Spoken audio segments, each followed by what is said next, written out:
इतिहास के 5 सबसे खतरनाक परमाणु बम। Number 5 MK-24 nuclear bomb. दोस्तों ये बम कितना ज्यादा खतरनाक है आप इसका अंदाजा इस बात से लगा सकते हैं कि इसकी पावर 10 मेगाटन के बराबर है। Number 4 MK-17 nuclear bomb. इस बम को यूएसए ने साल 1954 में बनाया था और अगर बात करें इस बम की पावर की तो इस बम की पावर 16 मेगाटन के बराबर है। नंबर 3 दोस्तों ये एक थर्मो न्यूक्लियर बम है। दोस्तों इसकी पावर का अंदाजा आप इस बात से लगा सकते हो कि जब इसका टेस्ट किया गया तो ये अपनी एक्सपेक्टेशन पावर से लगभग 3 गुना ज्यादा पावर से फटा था। Number 2 B-41 nuclear bomb. दोस्तों ये अपने समय का सबसे ज्यादा खतरनाक बम था और ये बम हिरोशिमा पर गिराए गए बम से लगभग 1136 गुना ज्यादा पावरफुल था। इस लिस्ट में नंबर 1 पर आता है टिजार बोम्बा। दोस्तों ये बम इस दुनिया में बनाया गया आज तक का सबसे खतरनाक बम है। इसकी पावर का अंदाजा आप इस बात से लगा सकते हो कि ये जापान में गिराए गए बम से लगभग 2000 गुना ज्यादा पावरफुल था और इसको सोवियत यूनियन यानी कि आज के रशिया ने बनाया था।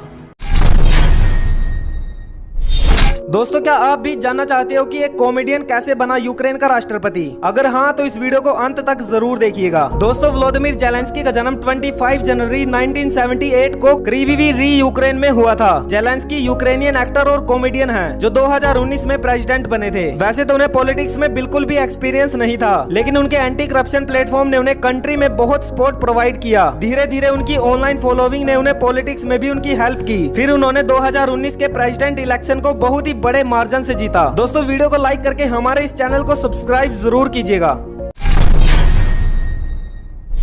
दोस्तों आखिर कैसे ये बंदा 7 मिनट के लिए दुनिया का सबसे अमीर आदमी बन गया और तो और इसने इलॉन मस्क को भी पीछे छोड़ दिया। जी हाँ मेरे दोस्त आपने सही सुना। तो दरअसल मैं बात कर रहा हूँ ब्रिटेन के मैक्स फोस की जो कि सिर्फ एक यूट्यूबर है। मैक्स ने एक कंपनी बनाई जिसे अनलिमिटेड मनी लिमिटेड नाम से रजिस्टर करवाया और उसने कंपनी के 10 अरब शेयर बेचने का डिसाइड किया। मैक्स को शेयर बेचने के लिए सड़क के साइड में टेबल लगाकर लोगों से अपनी कंपनी में इन्वेस्ट करने की रिक्वेस्ट की। बहुत कोशिश करने के बाद एक महिला ने 50 पाउंड में कंपनी का एक शेयर खरीद लिया। मैक्स ने कंपनी के एक शेयर के बिकने के हिसाब से कंपनी का वैल्यूएशन आंकने के लिए डॉक्यूमेंट्स अथॉरिटी को भेजा और फिर अथॉरिटी ने मैक्स को एक लेटर भेजा जिसमें एक शेयर के बिकने के हिसाब से कंपनी की वैल्यू 500 अरब पाउंड निकली। इस वैल्यूएशन के हिसाब से मैक्स दुनिया का सबसे अमीर आदमी बन गया। लेकिन उनकी ये खुशी केवल और केवल 7 मिनट तक रही क्योंकि धोखाधड़ी के आरोप के डर से मैक्स ने अपनी कंपनी को बंद कर दिया। गाइस अगर आप इसकी जगह होते तो क्या करते हमें कमेंट में जरूर बताइएगा।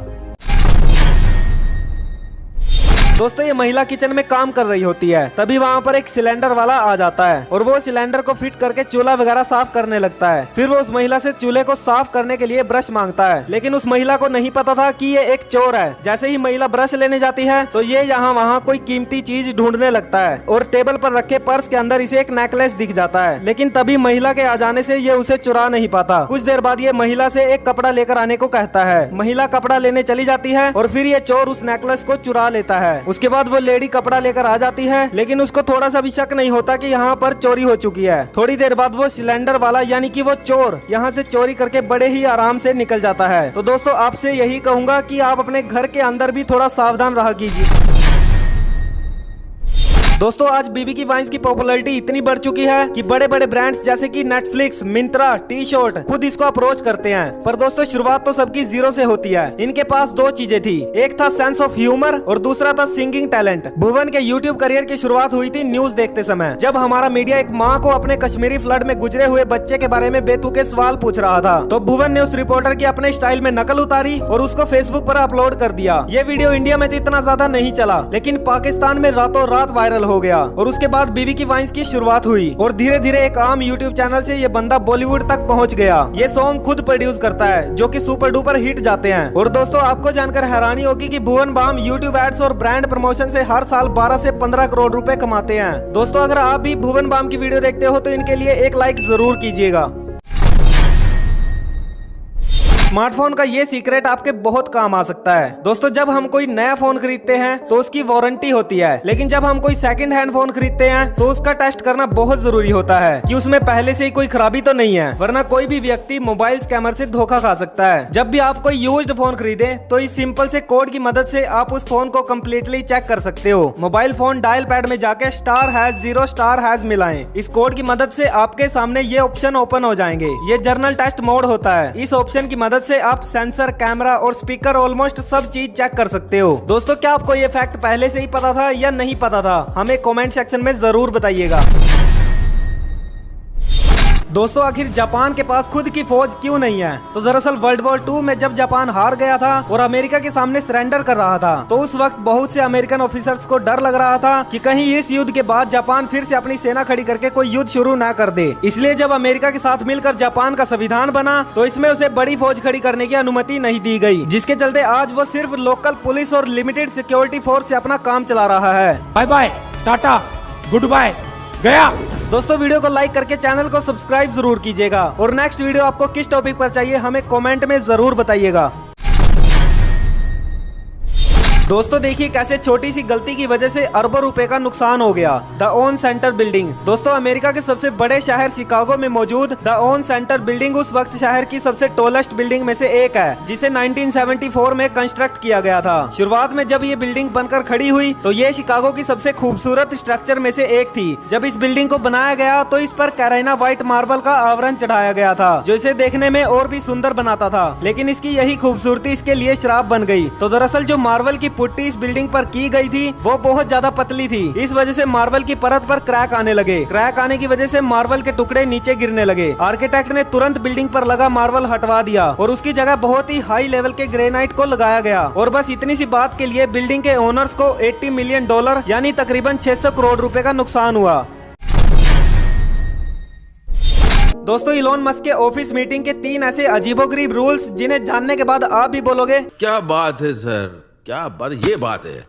Rule number 1, no large meetings. Well simple सी बात है, जितने ज्यादा लोग उतने ज्यादा ओपिनियन। और बस इसीलिए इलोन मस्क ने कह दिया कि मीटिंग में सिर्फ 3 से 4 लोग ही होंगे, सो दैट सिर्फ काम की बात हो और फालतू का टाइम वेस्ट ना हो। रूल नंबर 2, अगर आप मीटिंग में कोई वैल्यू ऐड नहीं कर रहे हो तो दरवाजे के बाहर चले जाओ। वैसे ये सुनने में थोड़ा रूड लगता है, बट इलोन का कहना है कि अगर आपके पास बोलने के लिए कुछ ना हो तो मीटिंग में खड़े होके एक दूसरे की शक्ल देखने से अच्छा बाहर निकल जाना है। बिकॉज इसके 2 फायदे हैं। पहला कि अगर बाहर बैठे लोगों में किसी के पास उस विषय में कुछ आइडिया होगा तो उसे बोलने का मौका मिल जाएगा, और दूसरा आप अपना टाइम बिना वेस्ट किए अपने काम में वापस लौट सकते हो। Rule number 3, no frequent meetings. उनके ऑफिसेज में एक ही टॉपिक पर बार बार मीटिंग नहीं होती है, क्योंकि मस्क का कहना है कि अगर कोई प्लान काम नहीं कर रहा तो उस पे टाइम मत वेस्ट करो, इंस्टेंट वो टाइम दूसरे प्लान को बनाने में इन्वेस्ट करो। दोस्तों आज के इस वीडियो में मैं आपको बताऊंगा कि जो भारत पाकिस्तान बॉर्डर का आखिरी गांव है उसमें लोगों की जिंदगी कैसी है और किस तरह से जीते हैं, और अगर कोई बॉर्डर क्रॉस कर देता है तो फिर क्या होता है। चलिए शुरू करते हैं। तो दरअसल ये पाकिस्तान के पंजाब प्रांत का भावलपुर गाँव है। दूसरी तरफ थोड़ी ही दूरी पर जो कंटीले तार दिखाई दे रहे हैं ये भारत है, जो राजस्थान में मौजूद बीकानेर जिले का आखिरी गाँव है। जब भारत पाकिस्तान बंटवारा हुआ था तो वहाँ के लोगों को पता ही नहीं चला कि कब उनके गाँव का आधा हिस्सा पाकिस्तान बन गया था। इनके घरों में ऊंट और बकरियां जरूर देखने को मिलेंगी। इस गांव में जो आप घर देख रहे हो ये पूरी तरह से मिट्टी के बने हुए हैं। मजे की बात ये है कि इन लोगों के मन में भारत पाकिस्तान वाली कोई रंजिश नजर ही नहीं आती है, और अगर किसी ने 0 लाइन पार कर ली तो उसके अंजाम बड़े ही भयानक होते हैं। वहाँ पर ज्यादातर लोग मशरूम की सब्जी खाते हैं। जब कभी बॉर्डर पर तनाव होता है तो पाकिस्तान के सैनिक इन घरों में आकर उन्हें पाबंद भी करते हैं। दोस्तों अगर आप भारत पाकिस्तान से जुड़ी कुछ और पुरानी बातें जानते हो तो हमें कमेंट में जरूर बताइएगा।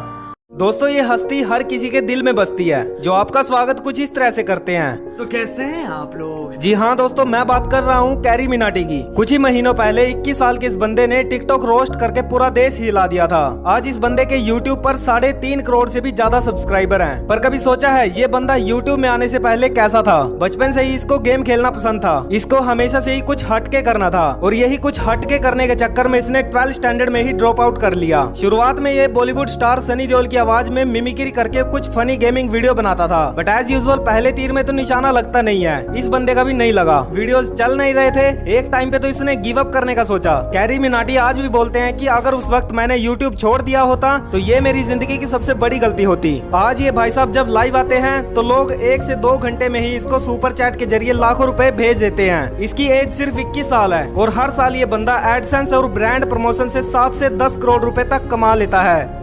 दोस्तों रूस और यूक्रेन में जंग चल रही है, और इसी बीच चीन ने फिर एक बार इशारा किया है कि वो भारत के साथ दोस्ती करना चाहता है। क्या बोला तूने?